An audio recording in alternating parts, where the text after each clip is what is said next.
হরে কৃষ্ণ, রাধে রাধে বন্ধুরা। সকল সাধুগুরু বৈষ্ণব কৃষ্ণ ভক্তের চরণে আমার কোটি কোটি প্রণাম আর ছোটদের আমার অনেক অনেক ভালোবাসা। গোবিন্দের কৃপায় আশা করি আপনারা খুব ভালো আছেন, সুস্থ আছেন। ইন্দিরা একাদশী ব্রত আমাদের কবে পালন করতে হবে? 27শে সেপ্টেম্বর শুক্রবার নাকি 28শে সেপ্টেম্বর শনিবার?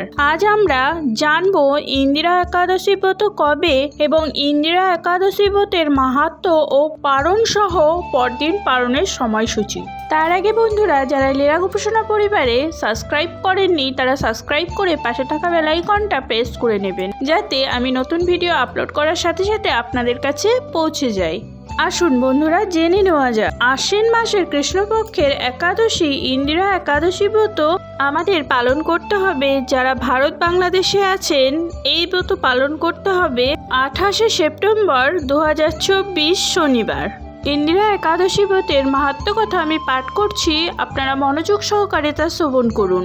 মহারাজ যুধিষ্ঠির বললেন, হে মধুসূদন, আশ্বিন মাসের কৃষ্ণপক্ষে একাদশীর কি নাম তা কৃপা করে বলুন। শ্রীকৃষ্ণ বললেন, হে রাজন, আশ্বিন মাসের একাদশী ইন্দিরা নামে পরিচিত। এই ব্রত প্রভাবে মহাপাপ বিনষ্ট হয়, এমনকি কর্মবিপাকে যারা নিম্নজনী লাভ করেছেন সেই পূর্বপুরুষদেরও উত্তম গতি লাভ হয়। এই একাদশীর মাহাত্ম্য শোনা মাত্রই সমবেদীয় যোগ্য ফল প্রাপ্ত হওয়া যায়। হে রাজন, মাহিষ্মতি নগরে ইন্দ্রসেন নামে এক প্রসিদ্ধ রাজা ছিলেন। ধর্মবিধি অনুসারে রাজ্য পালনে তিনি বিশেষ খ্যাতিসম্পন্ন ছিলেন। তার বিপুল ধন সম্পত্তি ছিল। পুত্র পৌত্রাদি সহ তিনি সুখে রাজ্য পরিচালনা করতেন। বিষ্ণু ভক্তিপরায়ণ সেই রাজা নিরন্তর শ্রী গোবিন্দ নাম গানে মগ্ন থাকতেন। একদিন রাজা সুখে রাজসভায় বসে আছেন। এমন সময় দেবর্ষি নারদ স্বর্গ থেকে সেখানে এলেন। তাকে দর্শন করে রাজা হাত জোর করে উঠে দাঁড়ালেন। দণ্ডবত প্রণাম করে মুনিকে আসন, পাদ্য, অর্ঘ্য আদি ষোড়শোপচারে পূজা নিবেদন করলেন। তারপর বললেন, হে মুনিবর, আপনার দর্শন মাত্র আমার যাবতীয় যজ্ঞফল লাভ হয়েছে। এখন আপনার আগমনের কারণ জানিয়ে আমাকে কৃতার্থ করুন। দেবর্ষি নারদ বললেন, হে মহারাজ, অতি বিস্ময়কর এক কথা শ্রবণ করুন। আমি একসময় যমলোকে গিয়েছিলাম। সেখানে যমরাজের সভায় বহু পুণ্যকারী আপনার পিতাকে দেখলাম। ব্রতভঙ্গ পাপে তাকে সেখানে যেতে হয়েছে। হে রাজন, আপনার পিতা যে সংবাদ প্রেরণ করেছেন আমি এখন তা আপনাকে বলছি। তিনি বললেন, হে ঋষিবর, মাহিষ্মতির ইন্দ্রসেন রাজা আমার পুত্র। তাকে বলবেন যে আমি বহু পুণ্য অনুষ্ঠান করলেও কোনো কারণবশত যমালয়ে আসতে বাধ্য হয়েছি। আপনি কৃপা করে তাকে সর্বপাপনাশক ইন্দিরা একাদশী ব্রত পালন করতে বলবেন। সেই ব্রত প্রভাবে আমি নিষ্পাপ হয়ে স্বর্গলোকে যেতে সমর্থ হব। এই কথা জানবার জন্যই আমার আগমন। হে রাজন, আপনার পিতার মঙ্গল বিধানে আপনি যথাবিধি ইন্দিরা ব্রত পালন করুন। রাজা জিজ্ঞাসা করলেন, হে দেবর্ষি, এই ইন্দিরা ব্রতের বিধি কি? কোন তিথি বা কোন পক্ষে এই একাদশী ব্রত করা কর্তব্য তা কৃপা করে আমাকে বলুন।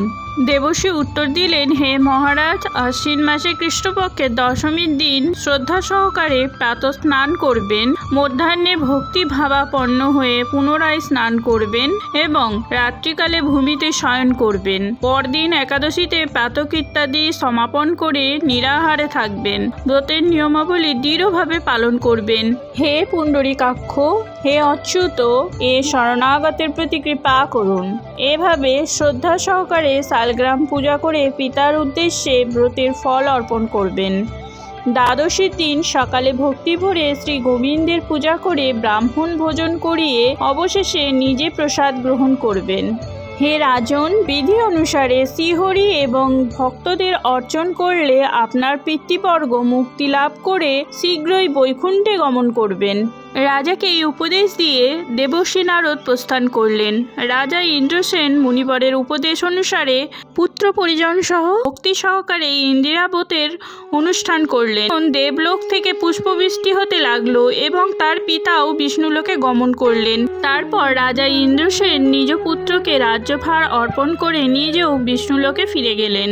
এই ইন্দিরা একাদশীর মাহাত্ম্য পাঠে ও শ্রবণে মানুষ সকল প্রকার পাপ মুক্ত হয়ে বিষ্ণুলোক প্রাপ্ত হয়। ইন্দিরা একাদশী ব্রতের পরদিন পালনের সময়সূচি পশ্চিমবঙ্গে সকাল 5:29 থেকে 9:27 পর্যন্ত, বাংলাদেশে সকাল 5:56 থেকে 9:42 পর্যন্ত। পারণ মন্ত্রটি হল একাদশম নিরাহার বতিনানেন কেশব প্রসিদ সুমুখ নাথ জ্ঞান দৃষ্টিপ্রদ ভব। বন্ধুরা, আপনারা ভালো থাকবেন, সুস্থ থাকবেন। হরে কৃষ্ণ কৃষ্ণ কৃষ্ণ হরে হরে, হরে রাম রাম রাম হরে হরে।